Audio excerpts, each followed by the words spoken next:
Hervé Gourdet est un amoureux des légendes ardennaises. Cet illustrateur, né à Bonny-sur-Meuse, adore les dessiner. L'histoire des 4 fils Sémon a bercé son enfance. Il lui a même consacré une BD. Perrine Kettels, Raphaël Doumergue, Paul-Antoine Boudet et David Fleury.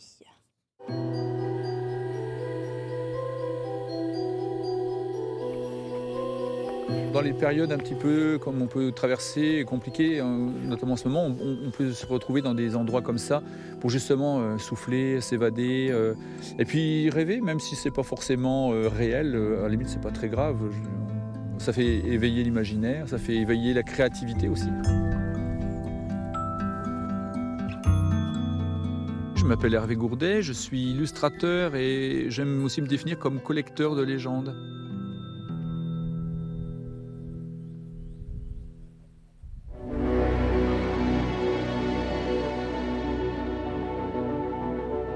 Quand j'étais tout petit, j'ai découvert cette légende puisqu'elle est issue du village en fait.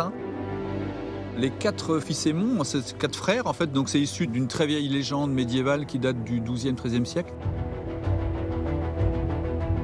C'est grosso modo une sorte d'épopée fantastique. Ils vont partir au travers de plusieurs pays en fait. Et le principe c'est que ils vont fuir entre guillemets le méchant de l'histoire qui n'est autre que Charlemagne.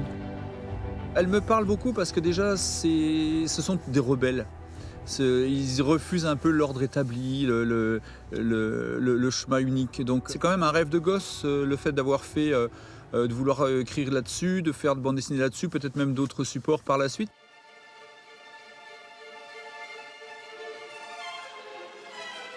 C'est Mogis, c'est un personnage que j'adore, c'est un enchanteur, c'est l'enchanteur des Ardennes. C'est un personnage assez emblématique de la légende des 4 fils Sémon.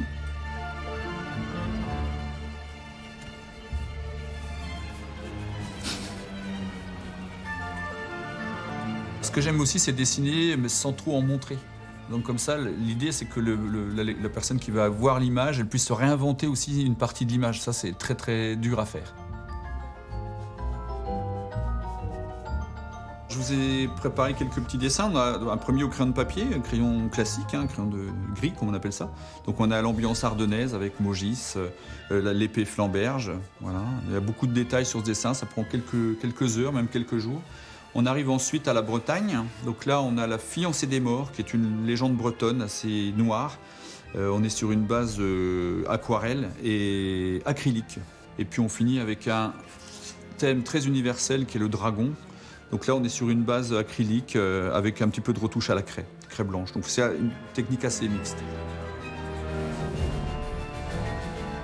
Là, il y a encore des dessins qui montrent beaucoup les choses, mais de plus en plus, j'essaie d'aller vers quelque chose d'assez abstrait finalement. J'essaie de gommer un petit peu tout ça pour ne garder que les effets un petit peu comme ça, vaporeux, on ne sait pas trop ce qu'il y a derrière. C'est un peu comme la forêt en fait.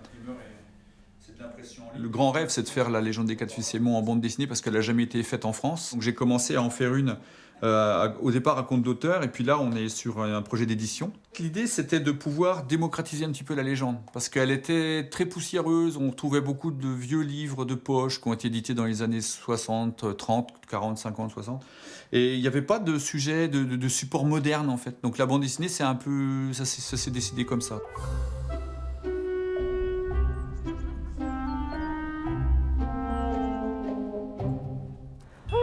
La montée était dure.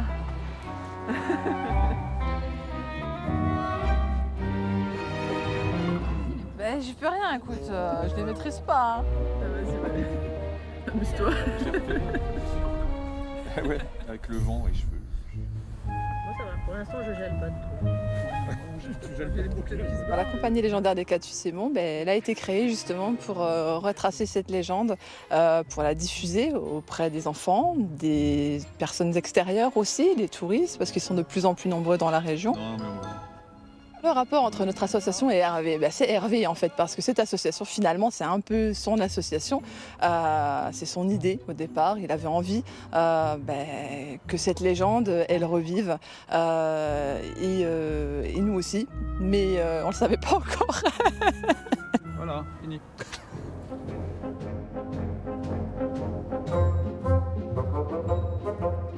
On dit que Les gens qui aiment les légendes, souvent, sont des grands rêveurs et sont des éternels enfants.